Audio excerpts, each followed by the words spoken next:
Hi, everybody. Dr. Kosciuszko here. Thank you so much for joining me today on Wellness Wednesday. Sorry for the delay here, just trying to get this to set up to go live. Today I wanted to talk to you guys about reading food labels. This is a very important topic because there are so many of us that are not familiar when they're shopping or how to make the healthiest choices. Okay, and so hold on one moment.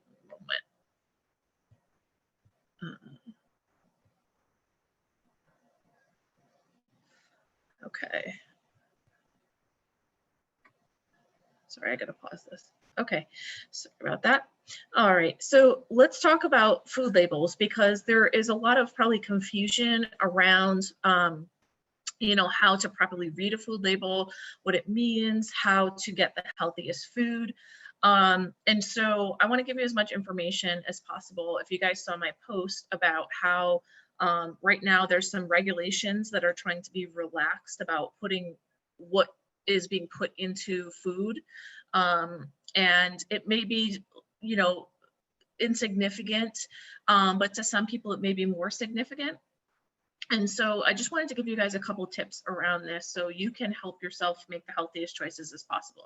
So in general, when possible, you really want to eating foods without food labels is like the best thing that you can do. So eating whole organic foods, fruits, vegetables, even meats, using things like your own garden if you have that available to you, or things like if you're shopping around the perimeter of the grocery store, if you can do that, that's typically where the freshest food is. Usually there's a section that is organic or more whole food, gluten-free, things like that. So I just want to make some clarifications here.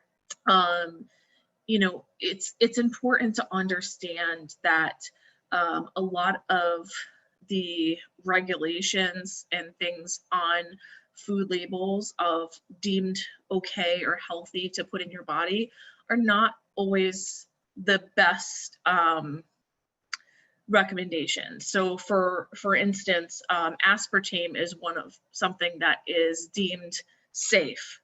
However, I have in my search, I've seen a lot of studies that show how aspartame is actually a neurotoxin. It breaks down to a couple different pieces. One of them is a formaldehyde that gets stored into your fat cells. And then another is aspartic acid. Aspartic acid is actually an excitatory neurotransmitter. So if you have too much aspartame, you can actually have more problems with anxiety. So think of things like Diet Coke when you're reading this. If you see aspartame, first of all, stay away from it, okay? So not everything that's deemed safe without large double-blinded studies, they're not going to deem it safe. And so right now, I don't think there's a lot of studies on nutritional. They don't do FDA regulation on nutrition products, things like that. Supplements. Typically, the Food and Drug Administration does more on the pharmaceutical aspect. Hi, sweetheart. I'm just doing a video. I'll be right with you, okay? So there's lack of regulation in some of the products, more on the supplement end, and then it's a little bit more lax with, with food and certain things that are in foods. At least in my understanding, in my research. So when you're shopping for food, typically what you see on the back of your box is a food label. So you have the top of it is going to be, actually, let me see if I can pull one up. Nutrition label. Just kind of do like a generic, let's see. Generic food label here. You're going to see like a nutrition fact kind of thing. Okay. So typically you're going to see nutrition facts on the top and the amount of servings that are in stuff. So typically the nutrition facts is, Sorry, I'm trying to close this out. Okay, nutrition facts are typically where you're going to see your caloric intake, your fat amount, your fiber, your sugar, your carbohydrates, all your macronutrients. Those are called macronutrients. You're going to understand how much carbohydrate is in something, how much protein, how much fat, which types of fat. And then you're also going to see sugars, fiber, and then on the bottom, you're going to see more of vitamins, typically like calcium, iron, vitamin A, vitamin C. Those are the big ones that show up. Okay, that's a nutrition fact label. Okay, then you're also going to see other labels on there. They're going to be things like the organic, certified organic signs. You're going to see a non-GMO signs. You can see non-fat. You can see fat-free. You can see all these different types of labels, and a lot of them, you know, depending on the food. This is what I really want to get into. There's a lot of marketing around nutrition labels. Okay, so not everything that has a gluten-free or an organic label, it's some of it is on unhealthy foods that are kind of trying to trick you into be like, oh, I can buy that, that's safe for me. Okay, so when you're shopping, it's really important. That's why I say it's important to get ones without food labels, because if you have to put a food label on it, then that means that there's a lot of stuff going into it, right? So the less the food that you can eat, the more of that has less going into it, the better. Okay, so food in general right now is mass produced. It's mass produced. It's made in you know, factories that are using the same equipment as high allergen foods. This is creating a lot of the mass production of foods is kind of where we lose our quality of the food.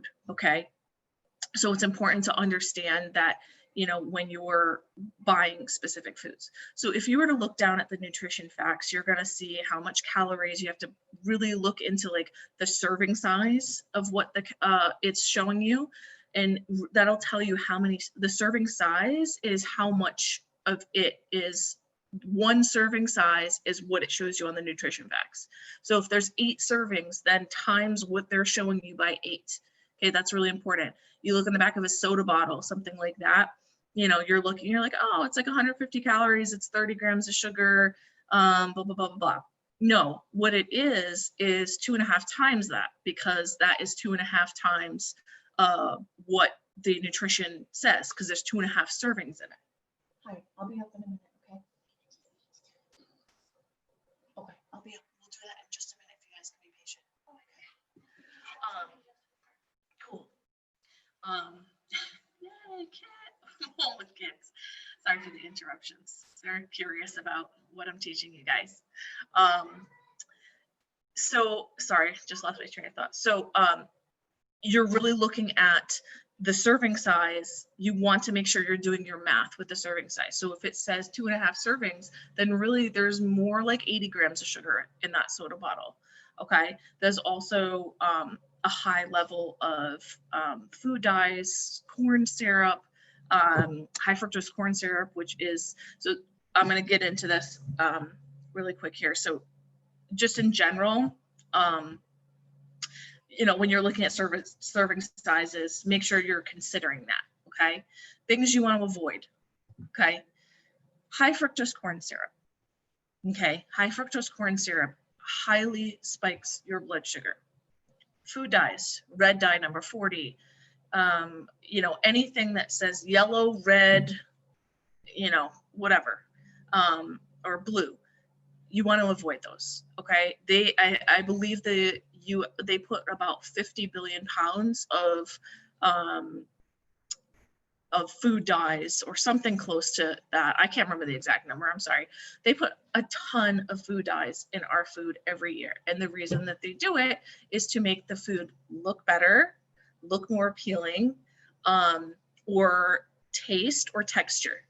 It is not to help us with anything. Food dyes have been linked to a numerous amount of conditions, including anxiety, They are toxic to our cells, kids with ADHD, things like that. So you want to look for food dyes, things you want to avoid.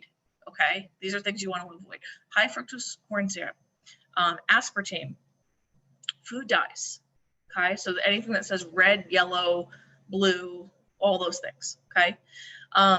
The other thing that you want to look for is if something says partially hydrogenated. So partially hydrogenated means that that is a trans fat, okay?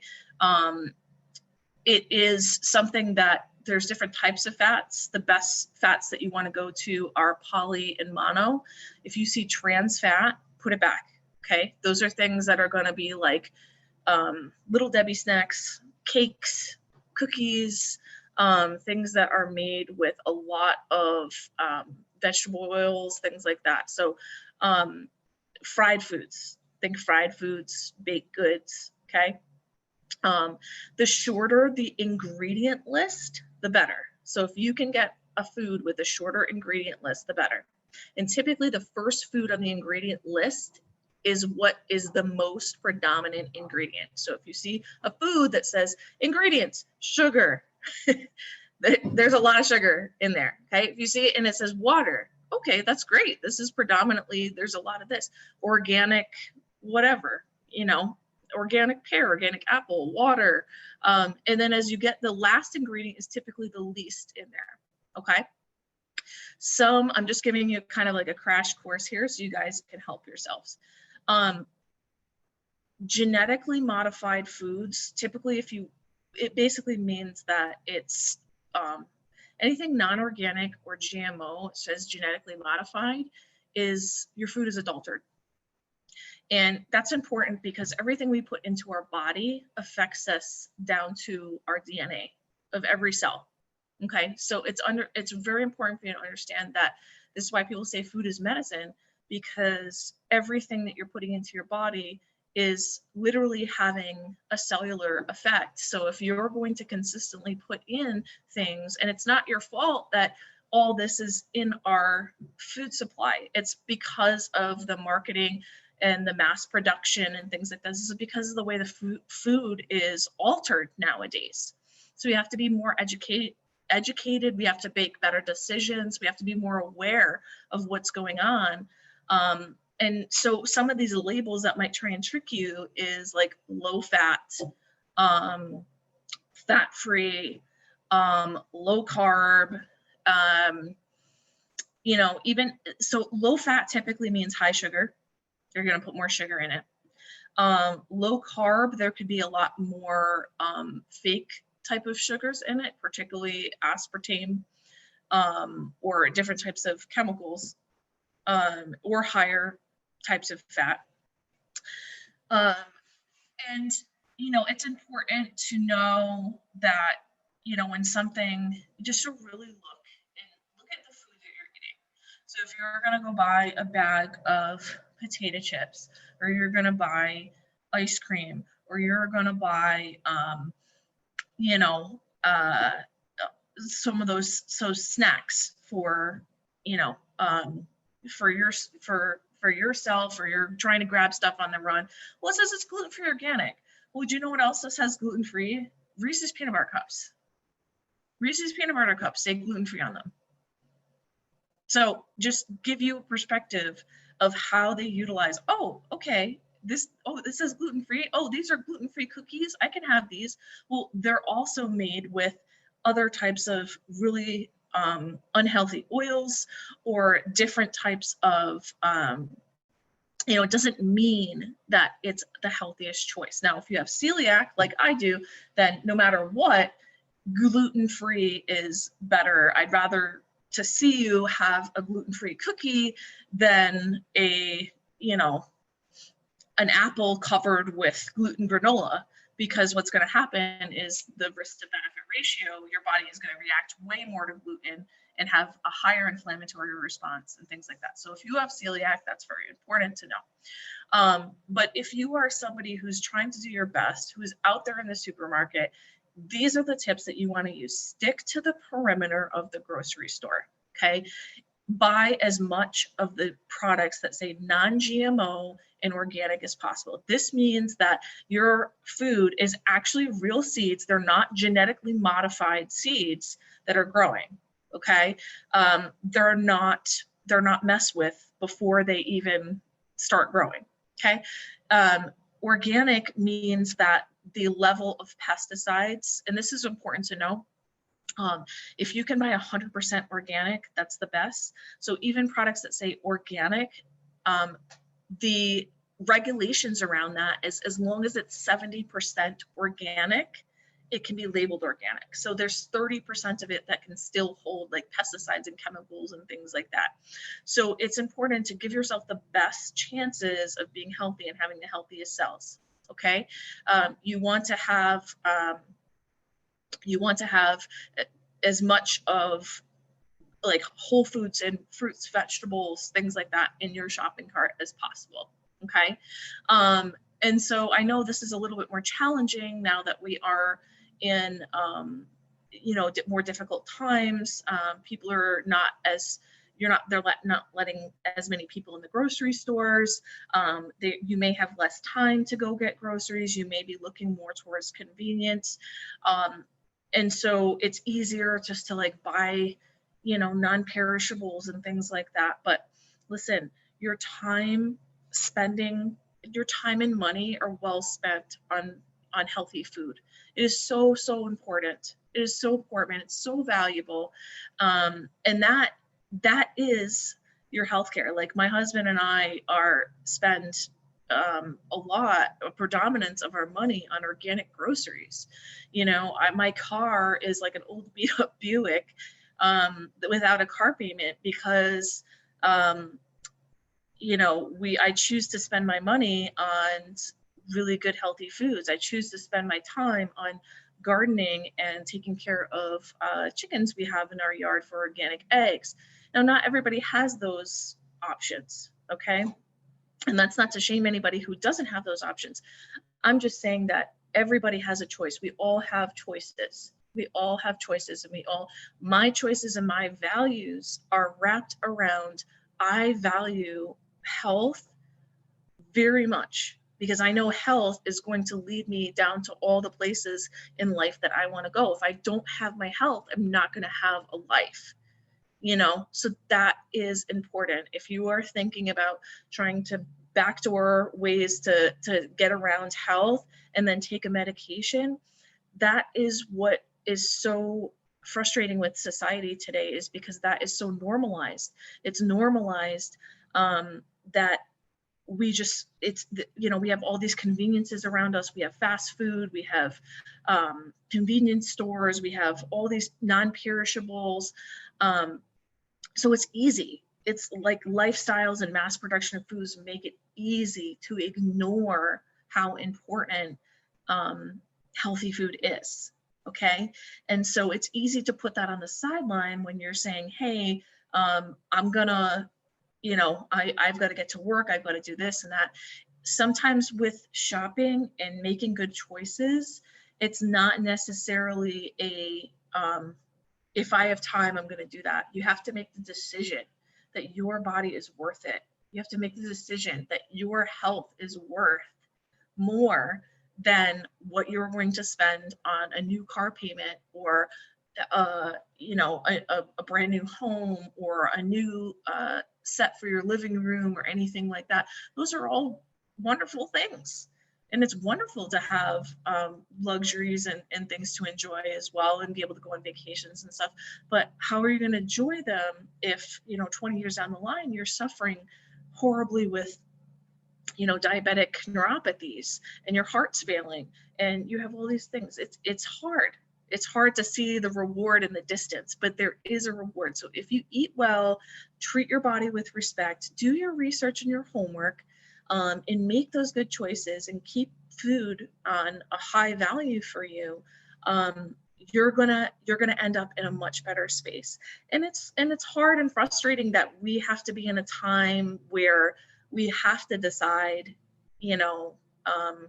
have to make those choices. It's been easy for us. The things that are normalized, like you know, Netflix, drive-throughs, you know, all that kind of stuff is normalized now. So many of us do those things. We don't stop to say, like, what am I spending most of my time doing?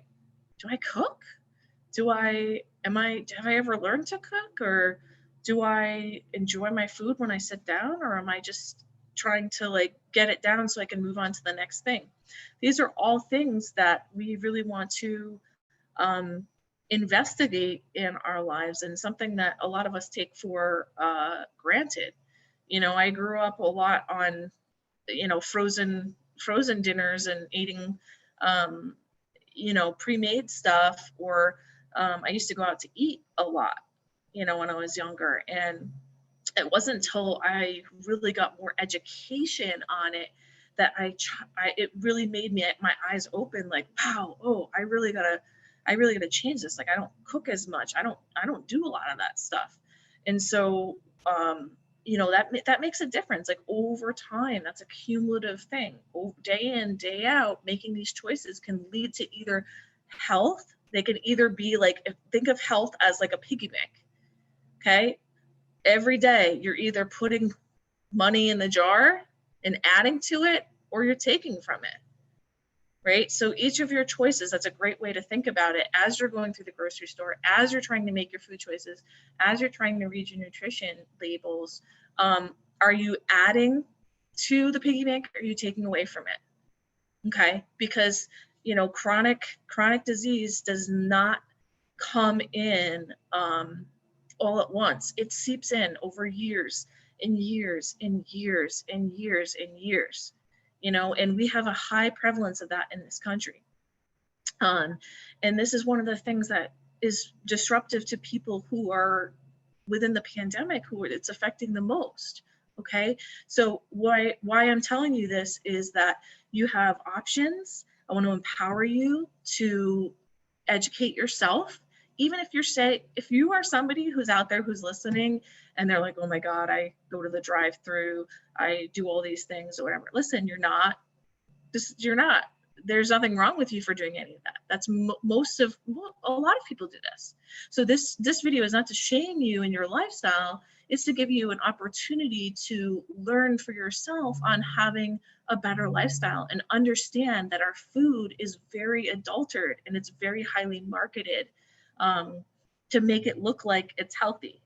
Okay, so I want to empower you to get out there and continue to learn for yourself, learn more about nutrition facts. Typically the facts on there are based off of a 2,000 calorie diet, and they're based off of what's called RDAs, which is recommended dietary allowances.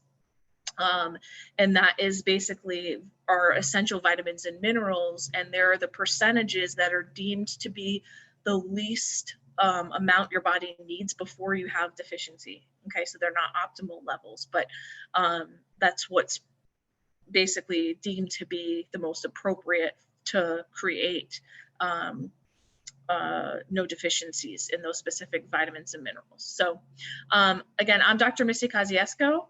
Thank you so much for joining me today. Give me a thumbs up if you found this helpful. If you have any questions, you need any resources, I'm happy to help you. I also do virtual telehealth functional medicine consults. So if you are somebody who feels like that's something that you would appeal to you, or you need help with, I'm happy to help you with that. You can message me or comment below, and I'll guide you through to how to get on a consult with me. And I hope you found that helpful. You know, this is our world is very, you know, our world feels like it's in a fragile place with health right now. There's a lot of fear, you know, and as we navigate through this time in history, I think it's important to not only have proper procedures in place to react to people who are getting ill or seriously ill, but also have a proactive approach of, here's how we can look at our health, here's how we can get ourselves healthy or backtrack if we are unhealthy, and then here's how important our health is, and make sure we keep healthy for the future, right? Because obviously this is something that really, really matters. We're seeing that now more than ever, that people with chronic diseases and inflammatory or obesity related diseases like heart disease, things like that, are getting the hardest hit by, this virus. So it's important. It's important. Don't ignore it, and empower yourself, because you deserve it. You deserve to have the most education that you can about this. You deserve to have those choices, and know how to get yourself better. So again, I'm Dr. Kosciuszko, and thank you so much for watching today.